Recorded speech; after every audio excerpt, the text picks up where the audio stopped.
हे सगळं झालं कधी?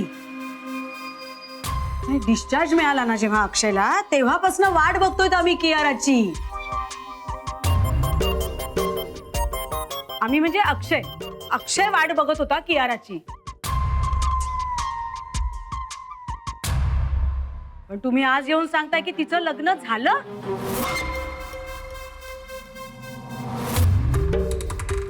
अहो, हे असं करायच्या आधी एकदा सांगायचं नाही का आमच्या अक्षयला? वसुधा. हो वसुधा काकू, काय वाटतं हो तुम्हाला? हा, मिंटूच्या लग्नाची आमंत्रण पत्रिका घेऊन यायला हवं होतं.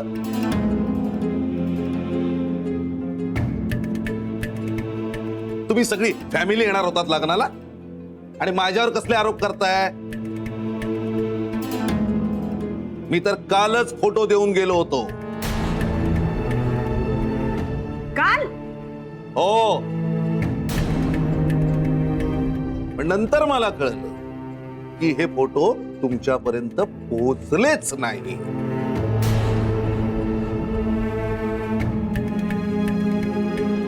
अक्षयला माहीतच नाही मिंटूचं लग्न झाल्याचं.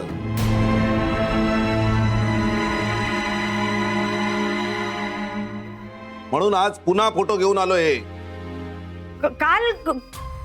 काल तुम्ही फोटो दिलेत? मग कोणाकडे दिले तुम्ही? माझ्याकडे तर नाही दिलेत. तुझ्याकडे दिले होते का? नाही मग तुम्ही. हो, तुमची बडबड बंद करा आधी. अमृताकडे दिले होते फोटो.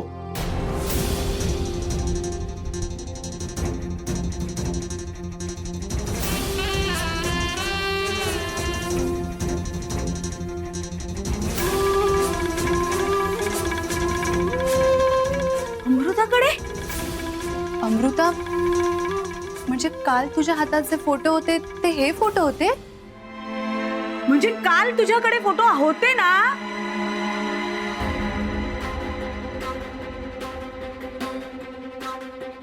अगं काल होते तुझ्याकडे फोटो, तर मग अक्षयला का नाही सांगितलंस तू? का लपवलंस त्याच्यापासून?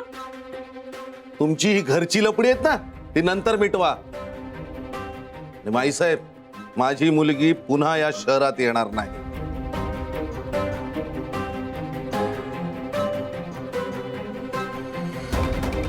ती जिथे आहे ना तिथे बरी आहे. तिला तिच्या संसारात सुखी राहू दे. आमची तीच इच्छा आहे सावंत साहेब. तुमची मुलगी सुखात राहो. हो ना? मग तुमच्या नातवाला पण सांगा तिचा शोध घेत फिरू नकोस म्हणून. अरे हिच्याशी लग्न झालंय ना, मग नांदव ना हिला.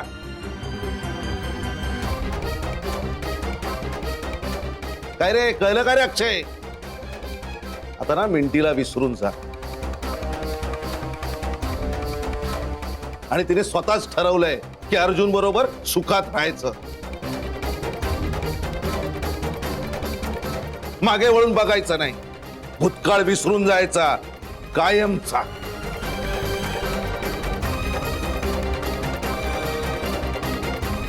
अरे म्हणून तर ती निरोप घ्यायला सुद्धा आली नाही. तुमच्यापेक्षा जास्त हुशार निघाली हो तुमची लेक सावंत साहेब.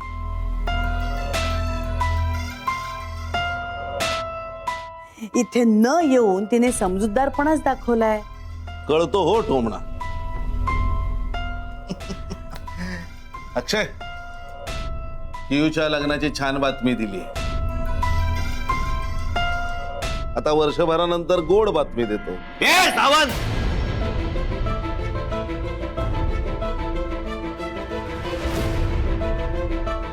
बस नाटक बंद करायची. हे खेळ माझ्याशी खेळायचे नाहीत. मी कियूला खूप चांगलं ओळखतो. ती राहू शकत नाही माझ्याशिवाय. लग्न तर खूप दूरची गोष्ट आहे.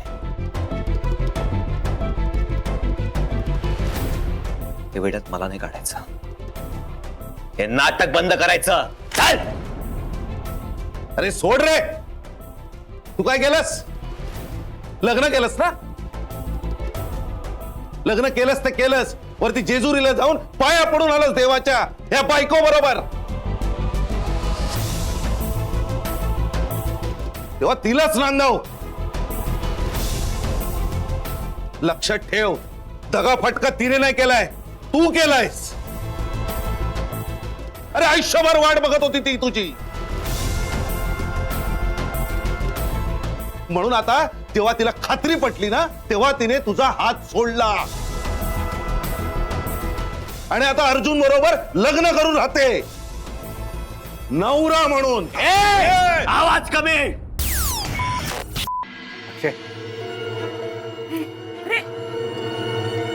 आवाज खाली, नाही तर स्वतःच्या पायावर जाणार नाहीस तो इथून, कळलं? आणि हे जे तू काय बरळतोयस ना, हे मला क्यूच्या तोंडून ऐकायचंय. आणि जोपर्यंत ती मला येऊन सांगत नाही, मी यावर विश्वास ठेवणार नाही. अक्षय, सोड त्यांना, सोड म्हणते ना. हे संस्कार नाहीत आपले. वा रे संस्कारी मुला, ती परत कधीच येणार नाही.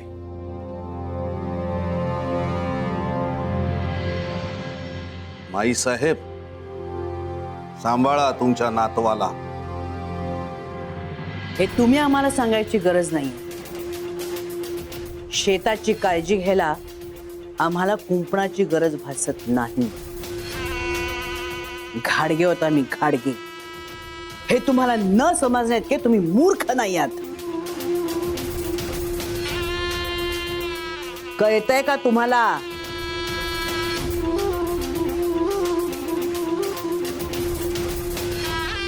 चल निघ.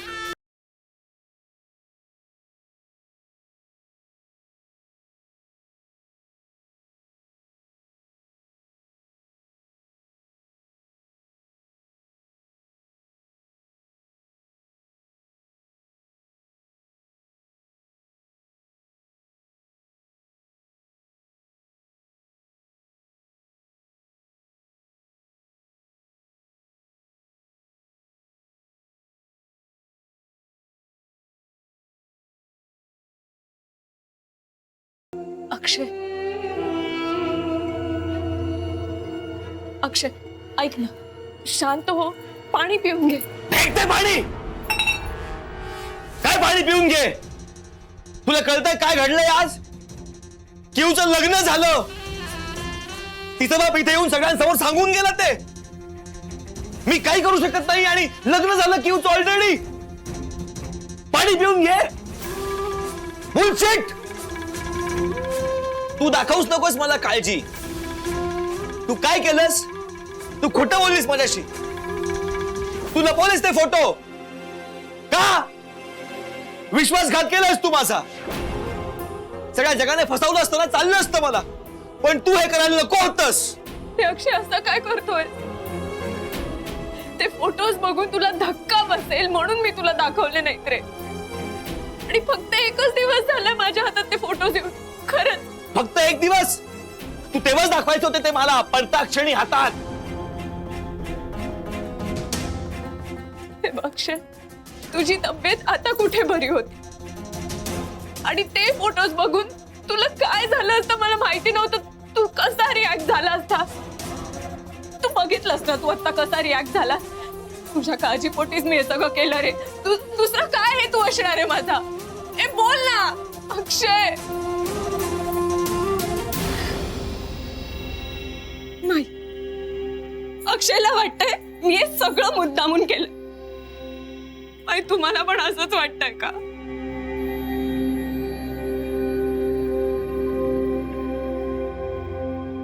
नाही. तू जे काही केलंस ते अक्षयच्या काळजीपोटीच केलंस, ह्याच्यावर माझा तरी विश्वास आहे. हे बघा ना, अक्षयला विश्वास नाहीये माझ्यावर. बोलतच नाहीये. धीर धर जरा.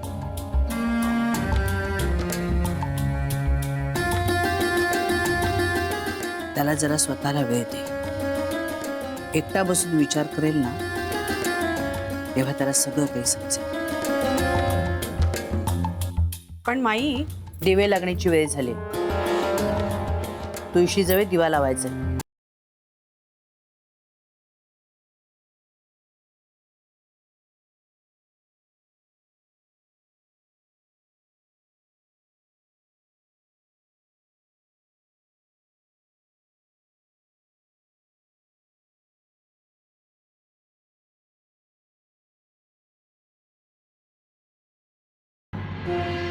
माझा या कशावरही विश्वास बसत नाहीये कियो. मला तुझ्याशी एकदा बोलायचंय, फक्त एकदा. प्लीज कॉल किंवा मेसेज कर, प्लीज प्लीज.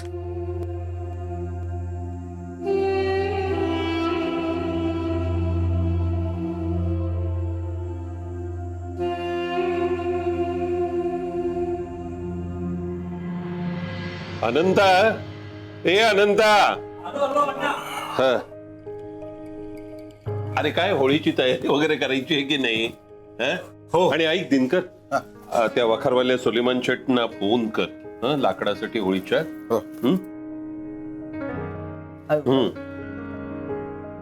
आणि बाकीची तयारी, मिठाई, रंग, थंडाई, हे सगळं देवदत्तचं डिपार्टमेंट होतं. आनंद, अक्षय कुठे गेलाय? मी सांगते. काय झालं?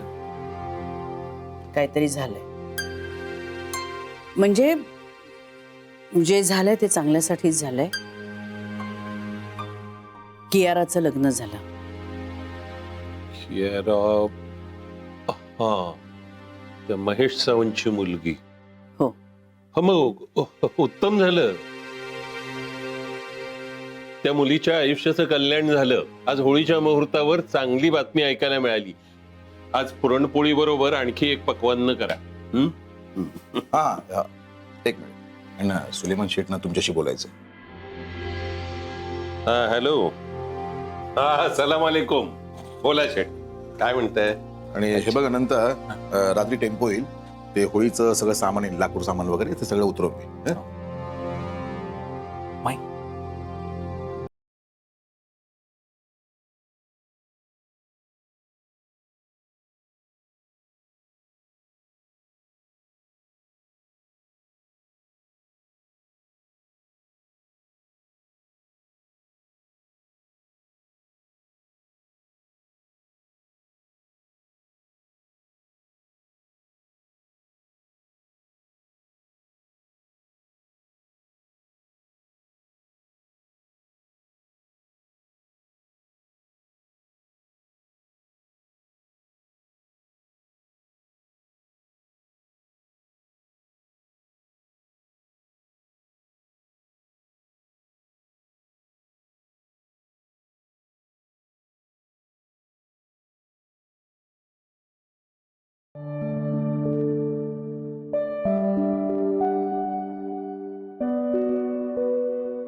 माफी मी तुझी मागितली पाहिजे. सगळ्यांसमोर मी खूप ओरडलो तुझ्यावर. सॉरी, मला भान नाही राहिलं. सॉरी.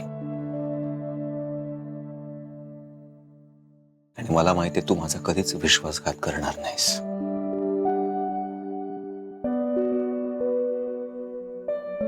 हो ना.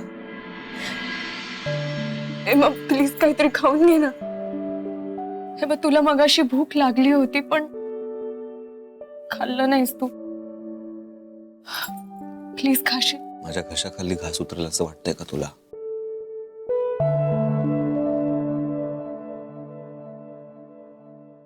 माझं सगळं जगच पॉज झालंय.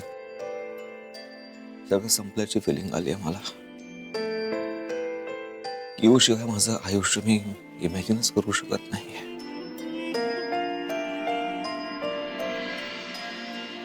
कॉलेजमध्ये असताना ना मी पंक्याच्या मदतीने किवला प्रपोज केलं होतं. मी लगेचच होकार कळवला होता आणि वरून मला सांगितलं पण होतं की तू तर माझा फर्स्ट इयर पासूनचा क्रश आहेस.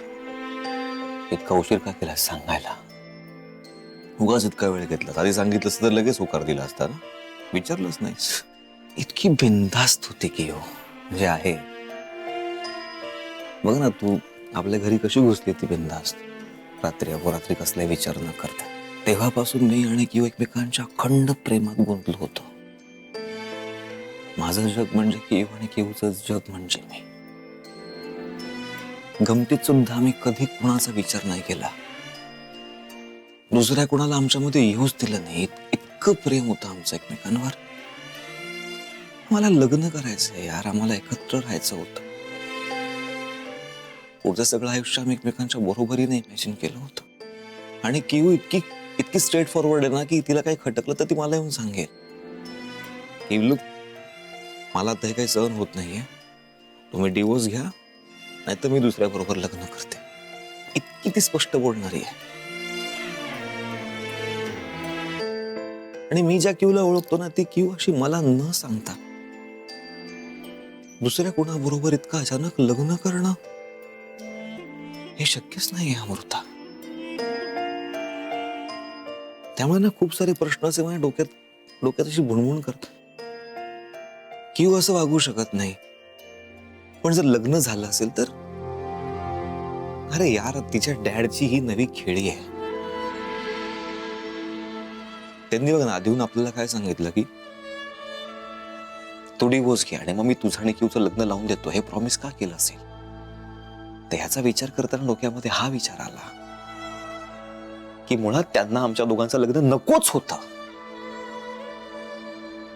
त्यांना असं वाटलं होतं की मी घरच्यांच्या दबावाला बळी पडून तुला डिवोर्स देणारच नाही आणि मग किव बरोबर लग्न करण्याचा प्रश्नच येणार नाही.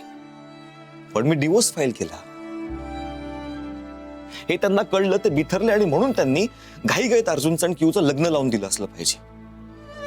नाहीतर मग त्यांनी लग्न केलंय हे नाटक किंवा हे चित्र ते आपल्या पुढे उभं करतात. नाहीतर किव असं करणारच नाही. तिला कोंडून ठेवलं असलं पाहिजे किंवा तिच्यावर जबरदस्ती केली असली पाहिजे अमृता. आणि खरं काय ते कळल्याशिवाय ना मी हे मानूच शकत नाही की किवचं लग्न झालं अर्जुन बरोबर, तिने ते मनाने केलंय स्वतःच्या. सो मी ना तिला SMS करून ठेवलाय. पण मला खरं काय ते तुझ्याकडून ऐकायचंय आणि तिने मला खरं सांगितल्याशिवाय मी या सगळ्यावर विश्वास ठेवणार नाहीये.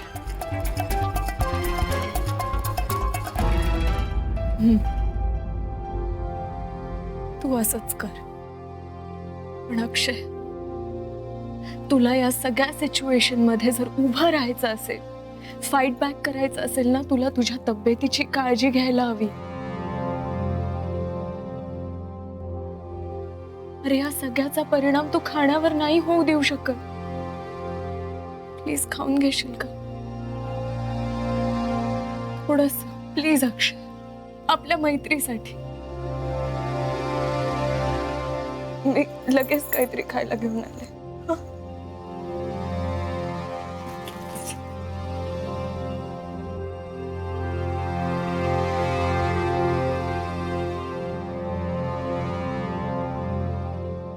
अक्षयची खूप काळजी वाटते. काळजी वाटण्यासारखीच गोष्ट आहे रे. खूप मोठा धक्का बसला अक्षयला. खरं तर देवासमोर साखर ठेवावी अशीच गोड बातमी आणली तिच्या वडिलांनी, कियाराच्या लग्नाची. माई पण अक्षय खूपच डिस्टर्ब झालाय. मला आत्ता पटतंय अमृताने ते कियाराच्या लग्नाचे फोटोज का नाही दाखवले. खूप अस्वस्थ झालाय तो. साहजिकच आहे, खूप दुखावला गेलाय. पण काही दिवसांनी त्याला नक्की हे कळेल की कियारासारखी स्वार्थी मुलगी त्याच्या आयुष्यात न येऊन त्याचं किती भलं झालंय. आणि लवकरच ही गोष्ट त्याला कळेल. माई, मी बोलू का जाऊन त्याच्याशी? नको, वेळ येईल तेव्हा आपण बोलू. आपण आहोतच ना नेहमी त्याच्या बरोबर. धीर धर जरा, तयारी कर.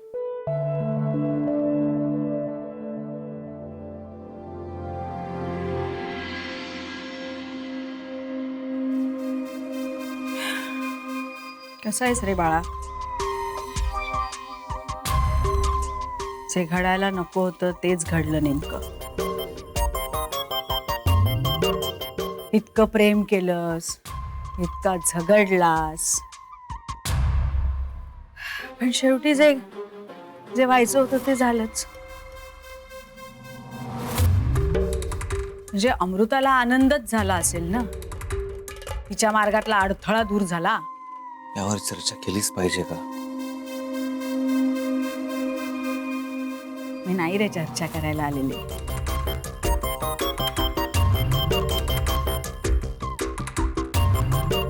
माझा ना जीव तुटतो रे तुझ्यासाठी. तुझ्या मनात काय उलथापालथ चालली असेल ना, लक्षात येतंय माझ्या. सगळे जे म्हणतायत ना तेच मी तुलाही म्हणते. जे झालंय ना ते स्वीकार आणि अमृताला ऍक्सेप्ट कर. कसं आहे ना, 2 दगडावर पाय ठेवून माणूस उभा राहिला की घसरून पडणारच रे. म्हणून फक्त एका दगडाला धरून ठेव, म्हणजे निदान घसरून तरी पडणार नाहीस.